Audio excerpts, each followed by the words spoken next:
Anda menyaksikan Kompas Bisnis bersama saya, Asri Gunawan. Saudara, pemerintah akan kembali memberlakukan diskon tarif listrik 50% di bulan Juni dan Juli 2025. Menko Bidang Perekonomian Airlangga Hartarto bilang, pemerintah akan memberlakukan insentif potongan tarif listrik sebesar 50% mulai 5 Juni 2025. Airlangga menerangkan, skema diskon listrik 50% akan dibahas pada 5 Juni mendatang. Rencananya diskon tarif listrik ini akan diberikan pada pelanggan di bawah 1.300 volt ampere. Nanti tanggal 5 Juni akan diberlakukan dan akan dirapatkan kembali. Dan itu di bawah 1.300 kWh. Ya, poin ini bakal di breakdown tanggal 5 Juni nanti, Pak? Iya, makasih. Oke, makasih, Pak.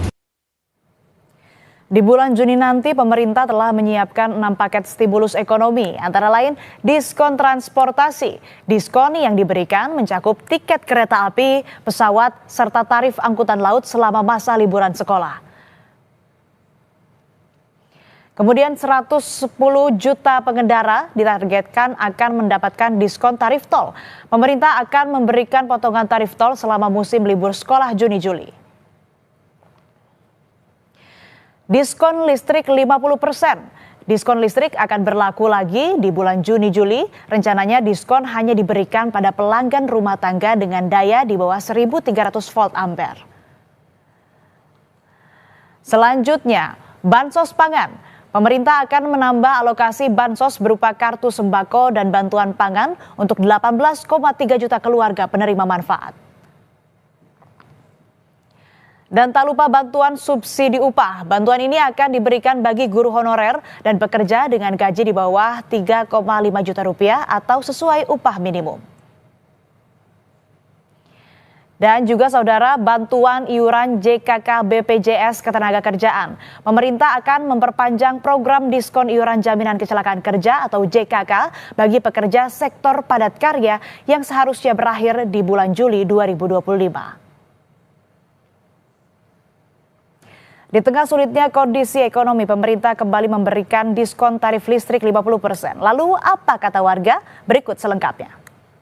Listrik di rumah saya itu 450 volt ampere. Untuk program pemerintah saat ini yang diskon 50% itu sangat membantu.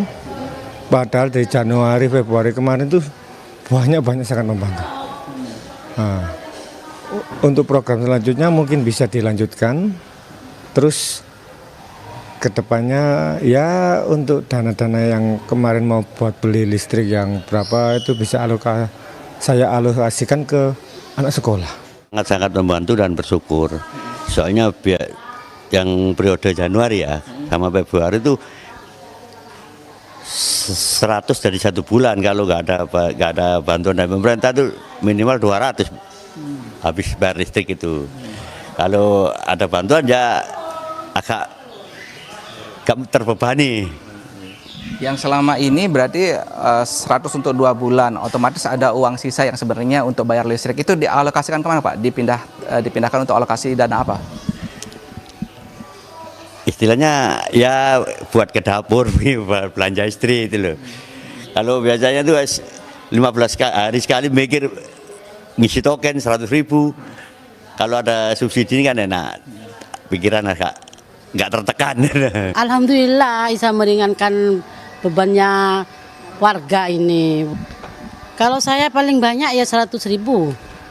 Kemarin Januari Februari dapat diskon listrik juga? Ya juga ya, 50 bisa dapat 1 bulan itu kalau ada subsidi ya. Sulitnya kondisi ekonomi membuat warga harus putar otak untuk memenuhi kebutuhan sehari-hari, termasuk kebutuhan untuk bayar listrik. Lebih lengkap berikut kami hadirkan perbincangan jurnalis Kompas TV Alfian Rahman dan Misbahul Munir bersama salah satu warga di Rusunawa, Sombo, Surabaya, Jawa Timur. Pemerintah kembali akan memberikan diskon tarif listrik 50% sama seperti yang telah diberikan pada Januari dan Februari lalu. Namun terdapat perbedaan dengan Januari dan Februari lalu di mana diskon yang kembali akan diberikan pada Juni dan Juli 2025 ini hanya menyasar rumah tangga dengan daya listrik di bawah 1.300 volt ampere. Apakah mendapat respon positif dari warga? Saya akan mengajak Anda untuk berinteraksi langsung dengan warga di Rusunawa Sumbo, Surabaya terkait rencana pemerintah akan memberikan kembali diskon listrik 50% ini. Selamat pagi Bapak, boleh bergabung dengan kami di Kompas TV, agak merapat sedikit Bapak. Dengan Bapak siapa? Bapak Edi Purwanto. Pak Edi Purwanto, adanya diskon listrik 50% sama seperti yang Januari Februari diberikan oleh pemerintah, tanggapan Bapak seperti apa, dan mungkin bisa diceritakan Pak untuk selama ini di warga yang ada di Rusunawa Sumbo ini daya listriknya berapa aja Pak, boleh tahu? Kalau variasi ya, ada yang 450, ada yang 900, ada yang 1.300. Nah, untuk yang periode kemarin itu alhamdulillah program dari pemerintah itu sangat-sangat membantu warga, khususnya yang saat sekarang ini keadaan perekonomian sangat sulit lah. Gitu. Kalau Pak Edi sendiri, daya listrik di rumah Bapak berapa? Daya listrik saya sendiri kebetulan 450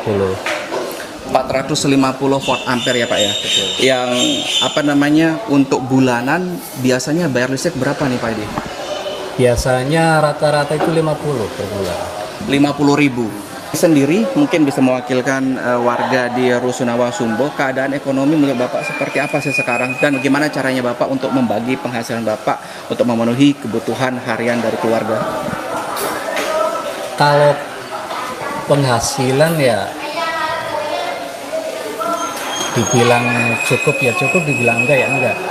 Tergantung kita memanajemen keuangan. Pandai-pandai mengatur lah gitu. Tapi yang sering ya dari saya pribadi, dari keluhan warga sekitar ya sulit lah.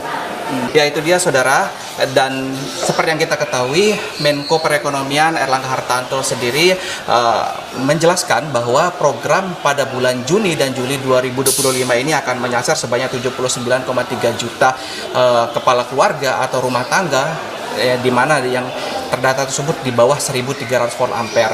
Nah, Alfian Rahman, Misbaul Munir, Kompas TV Surabaya, Jawa Timur. Pemerintah Prabowo Subianto kembali mengeluarkan paket stimulus untuk menggerakkan konsumsi dan mengungkit pertumbuhan ekonomi. Lalu seberapa ampuh paket stimulus yang dikeluarkan pemerintah? Sudah bergabung ekonom Universitas Indonesia Fitra Faisal bersama kami di Kompas Bisnis. Selamat pagi Mas Fitra, apa kabar? Selamat pagi Mbak, baik, kabar baik. Mas, kita ke diskon tarif listrik dulu. Kira-kira seberapa efektif sih diskon tarif listrik ini untuk mendorong daya beli dan juga menggerakkan konsumsi? Ya, pelajaran dari kuartal pertama di mana ada diskon ya tarif listrik 50% untuk Januari dan Februari sebenarnya cukup meringankan beban dari middle class ya. Jadi sebagaimana kita lihat dari komposisi dari kelas pengeluaran, middle class itu di antara 2 juta sampai 9,9 juta rupiah kelompok pengeluarannya, dan mereka adalah tipe yang kalau kita lihat mereka kaya enggak juga, tapi kalau dibilang miskin mereka enggak miskin gitu ya, sehingga ketika mereka tidak miskin mereka tidak dapat bantuan sosial, tetapi sebenarnya mereka struggling ya, mereka berjuang sendirian di tengah. Sehingga saya lihat bagaimana diskon tarif listrik ini sebenarnya bisa kemudian mengurangi beban mereka. Tetapi mengurangi beban saja tidak cukup ya, karena kita kan juga akan melihat ya potensi alokasi anggaran mereka kemana. Nah, sementara ini mereka masih melihat bahwa bulan Juli itu adalah bulan yang sangat krusial. Karena apa? Karena ini adalah periode masuk sekolah anak, periode harus berganti kelas, berganti sekolah, dan seterusnya dan seterusnya. Sehingga saya rasa ini juga sebagian dari apa yang mereka dapatkan diskon di bulan Januari dan Februari, mereka tahan dulu untuk mengeluarkan pengeluaran-pengeluaran berikutnya.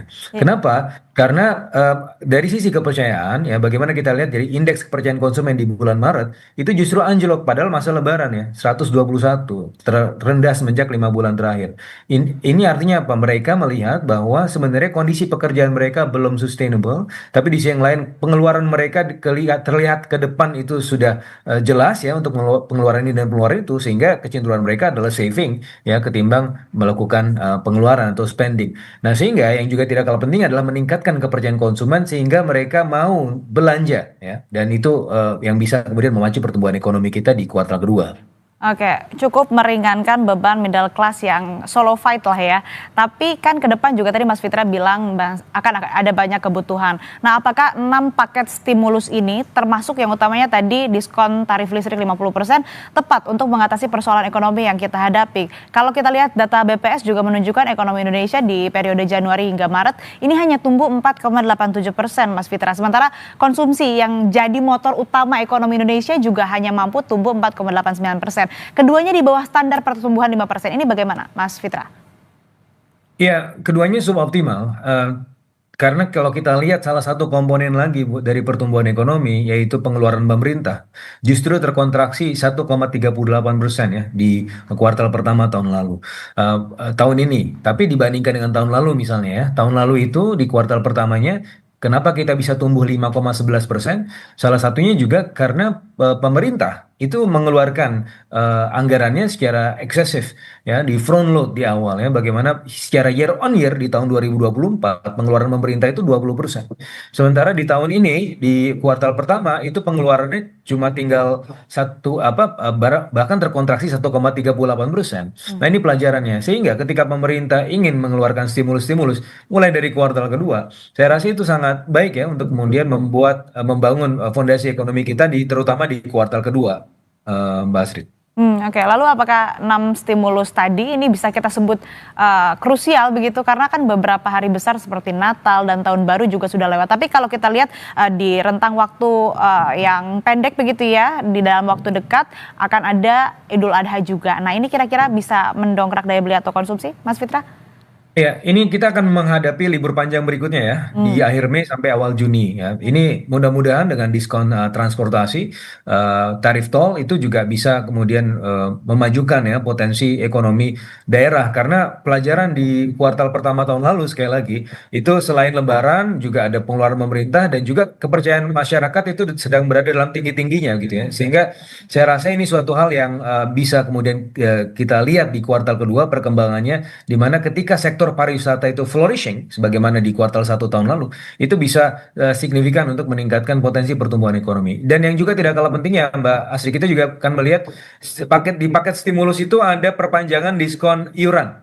Nah, diskon iuran ini penting. Kenapa? Karena sebenarnya pengeluaran middle class itu paling besar pertama yang makanan, yang kedua adalah untuk perumahan, yang ketiga adalah untuk pajak dan iuran. Sehingga ini signifikan ya untuk kemudian mengurangi beban dan middle class sembari kemudian bisa mendorong mereka untuk belanja ya di kuartal kedua ini. Tapi dari stimulus-stimulus ini saya rasa yang juga tidak kalah pentingnya, kita juga bisa memberikan stimulus untuk sektor makanan. Nah, untuk ini saya rasa MBG itu bisa kita gunakan sebagai stimulus juga. Karena MBG ini kalau sudah full pledge Mbak Asri, kita bayangkan aja ada satu keluarga ya, kalau di Indonesia itu rata-rata keluarga itu 4,71, artinya satu rumah tangga itu punya 2 atau 3 anak. Nah, anggaplah 2 anak, satu anak itu diberikan misalnya makan siang gratis ya, satu hari 15.000, dikali dengan 20, itu dikali dengan 2, itu jadi 600.000. Ada potensi 600.000 anggaran yang dihemat ya untuk pengeluaran makanan, di mana ini adalah kelompok pengeluaran middle class yang paling besar 41,7%. Yang berikutnya yang kedua, saya rasa selain stimulus-stimulus yang sudah rencana diberikan oleh pemerintah ini, perlu juga untuk diberikan ke sektor perumahan ya, rumah subsidi dan seterusnya. Karena apa? Ini 28% pengeluaran middle class di situ. Jadi 41,7% itu di sektor makanan, 28% di sektor properti. Nah, baru yang ketiga itu untuk pajak dan iuran. Saya rasa penting juga kita untuk melihat pemerintah melakukan stimulasi ekonomi di sektor-sektor tersebut, Mbak Asri.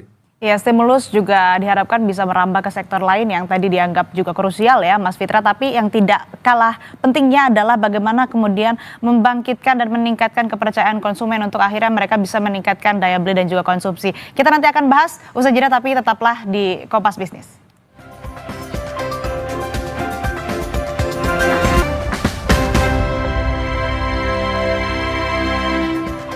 Masih di Kompas Bisnis bersama ekonom Universitas Indonesia, Fitra Faisal. Mas Fitra, tadi kan kita bahas juga bahwa memang stimulus-stimulus yang diberikan oleh pemerintah, khususnya tadi diskon tarif listrik 50% yang berlaku bulan Juni ini, juga mampu mendongkrak ataupun juga meringankan beban middle class yang kita bisa bilang solo fighter begitu. Tapi ada faktor kepercayaan konsumen juga yang harus ditingkatkan atau dijaga. Ini gimana strateginya yang harus dilakukan pemerintah, Mas Fitra?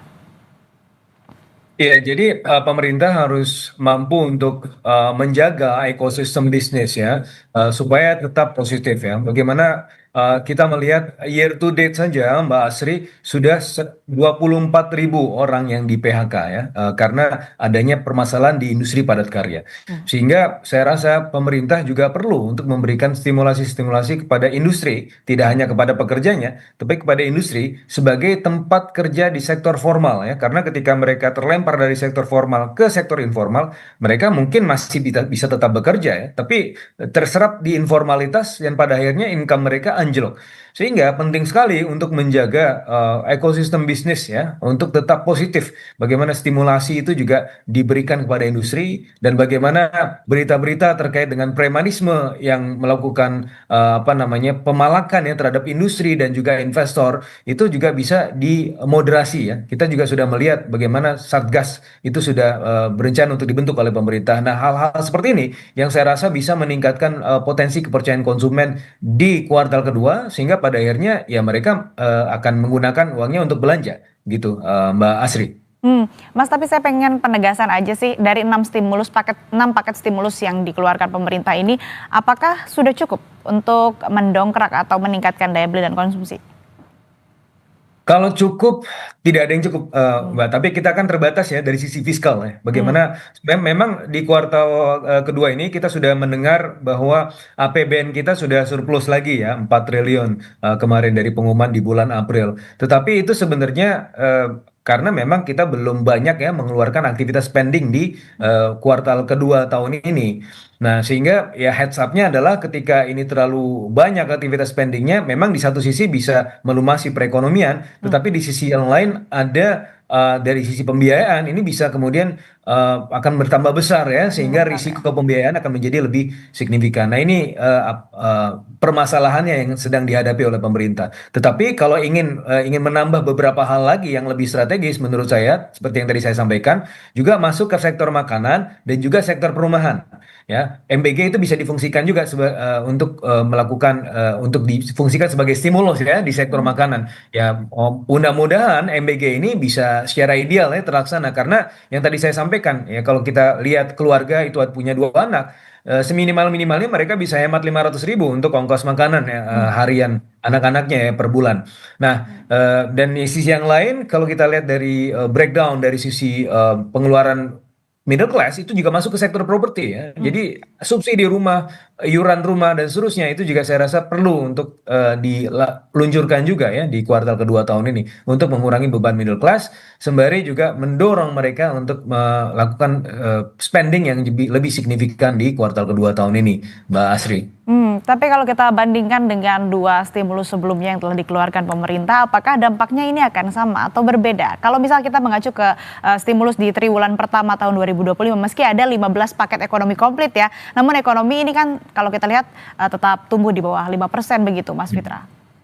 Saya rasa akan lebih signifikan di kuartal kedua tahun ini karena Mbak Asri sebagaimana yang kita lihat di kuartal 1 pemerintah kan dari sisi pengeluaran terkontraksi minus 1,38% ya karena memang harus ada adaptasi ya dari regulasi Inpres ya 2025 tentang efisiensi, tentang perubahan alokasi anggaran sehingga ada blokir-blokir anggaran di kuartal 1, tetapi saya rasa permasalahan itu tidak kita temui di kuartal kedua karena blokir anggaran sudah dibuka, anggaran sudah dialokasikan ke tempat yang jauh lebih produktif rencananya, dan sehingga harusnya di kuartal kedua ini kita bisa melihat ada rebound ekonomi ya dari sebelumnya 4,87% minimal bisa mencapai 5% ya di kuartal kedua tahun ini.